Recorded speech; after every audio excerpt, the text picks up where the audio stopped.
Student learner YouTube চ্যানেলে তোমাদের সকলকে স্বাগত জানাই। আজ আমাদের আলোচ্য বিষয় পঞ্চম শ্রেণীর বাংলা বিষয়ের সেকেন্ড ইউনিট টেস্ট অর্থাৎ দ্বিতীয় পর্যায়ক্রমিক মূল্যায়নের একটা উত্তর সহ নমুনা প্রশ্নপত্র নিয়ে। ফুল মার্কস তোমাদের থাকবে 20, সময় থাকবে 40 মিনিট। প্রশ্নপত্রটা তোমাদের সেট নাম্বার 7। সরাসরি স্ক্রিনে তোমরা উত্তর সহ নমুনা প্রশ্নপত্রটা দেখতে পাচ্ছ। 1. সঠিক উত্তর নির্বাচন করে লেখো। যে কোনো তিনটি। 1 × 3 = 3।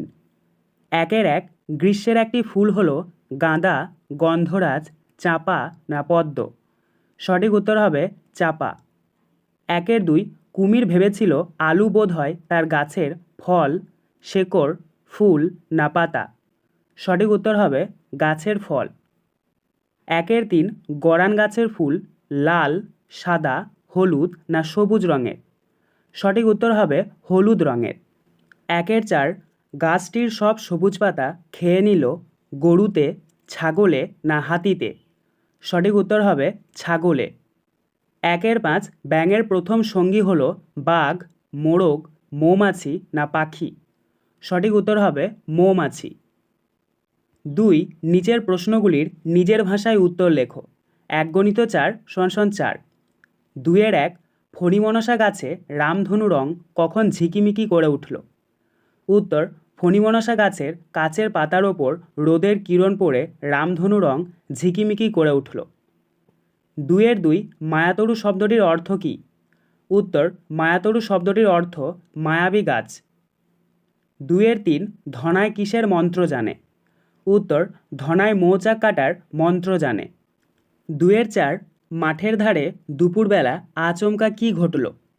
উত্তর আচমকা সেদিন মাঠের ধারে দুপুরবেলা কোথা থেকে এলোমেলো বাতাস এলো তা বোঝা যায়নি। 2-5 ঝড়ের সঙ্গে শিশুর মনে কিসের তুলনা কবিতায় ধরা পড়েছে?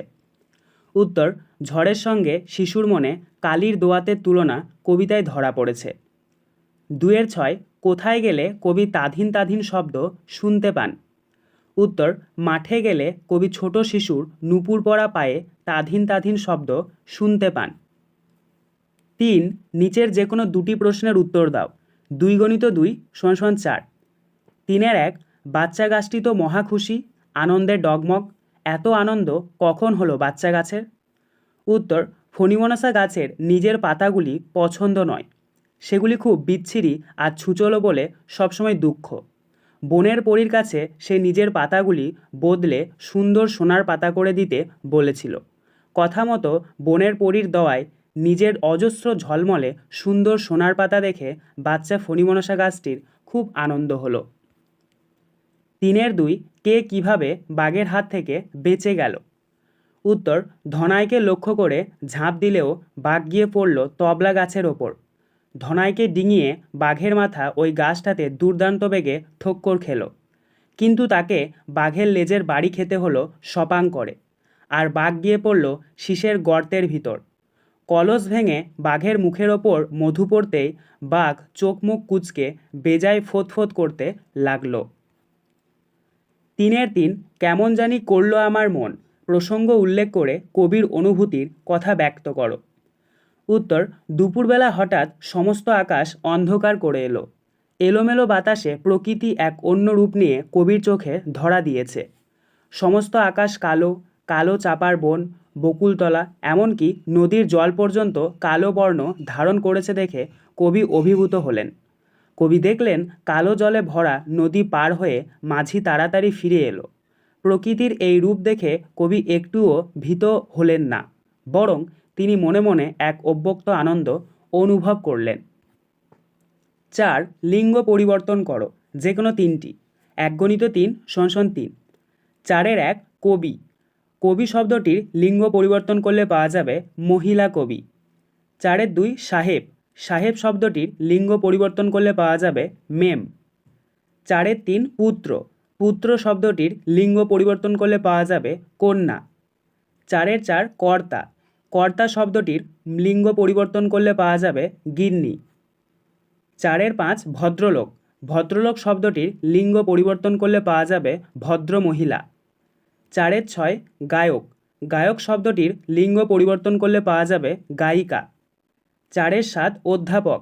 অধ্যাপক শব্দটির লিঙ্গ পরিবর্তন করলে পাওয়া যাবে অধ্যাপিকা। 4-এর 8 নায়ক। নায়ক শব্দটির লিঙ্গ পরিবর্তন করলে পাওয়া যাবে নায়িকা।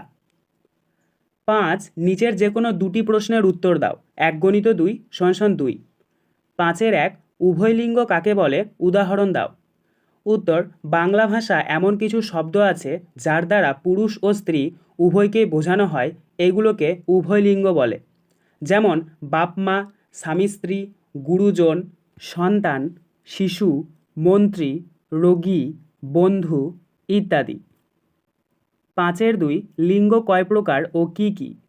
উত্তর, লিঙ্গ সাধারণত 4 প্রকার।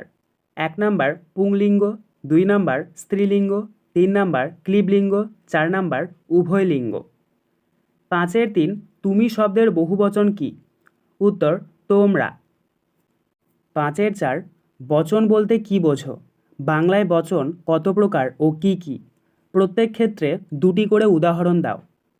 উত্তর, যার দ্বারা বিশেষ্য বা সর্বনাম পদের সংখ্যা সম্পর্কে আমাদের ধারণা হয় তাকে বচন বলে। বাংলায় বচন 2 প্রকার, একবচন ও বহুবচন। উদাহরণ, একবচনের উদাহরণগুলো লিখে নাও। গাছ, ফুল, বই। এবং বহুবচনের উদাহরণগুলি হলো গাছগুলি, ফুলগুলি, বইগুলি। 6 নিচের প্রশ্নগুলির উত্তর দাও।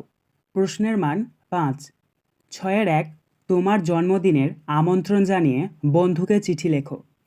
উত্তর, তো তোমরা প্রথমে কি করবে, ডান দিকে তোমাদের ঠিকানাটা লিখবে। আমার ঠিকানা যেহেতু সিউড়ি, বীরভূম, তাই এখানে লিখেছি। এবং বাঁ দিকের ওপরে যাকে চিঠিটা পাঠাবে, অর্থাৎ যেই বন্ধুকে চিঠিটা পাঠাবে তার নাম লিখবে।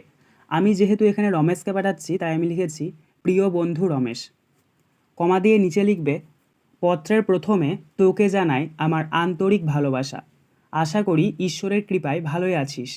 আগামী 12ই বৈশাখ আমার জন্মদিন। এবার জন্মদিনটা একটু ঘটা করে হবে। দুপুরে অনেক লোকজন খাবে। রাতের আলোকসজ্জায় বাড়ি সজ্জিত করা হবে। মাইকে গান বাজবে, বাড়িতে অনেক কুটুম আসবে।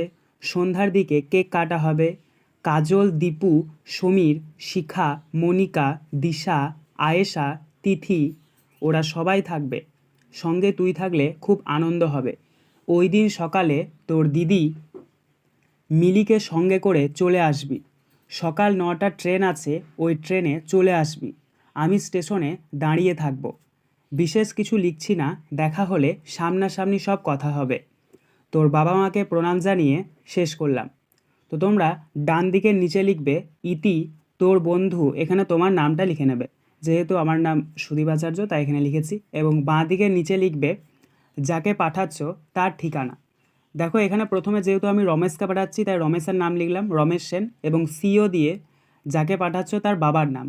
রমেশের বাবার নাম এখানে জগন্নাথ সেন, তাই এখানে জগন্নাথ সেন লিখেছি।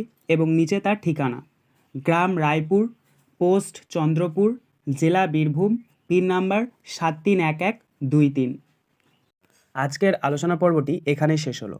আশা করি ভিডিওটি তোমাদের ভালো লেগেছে। যদি ভালো লাগে একটা করে লাইক করে দিও। সবশেষে তোমাদের কাছে একটাই অনুরোধ, যারা এখনও পর্যন্ত আমাদের চ্যানেলটিকে সাবস্ক্রাইব করে উঠতে পারোনি তারা চ্যানেলটিকে সাবস্ক্রাইব করে পাশে থাকা নোটিফিকেশন বেলকে অল প্রেস করে নিও এই ধরনের নতুন নতুন ভিডিও পাওয়ার জন্য। ধন্যবাদ।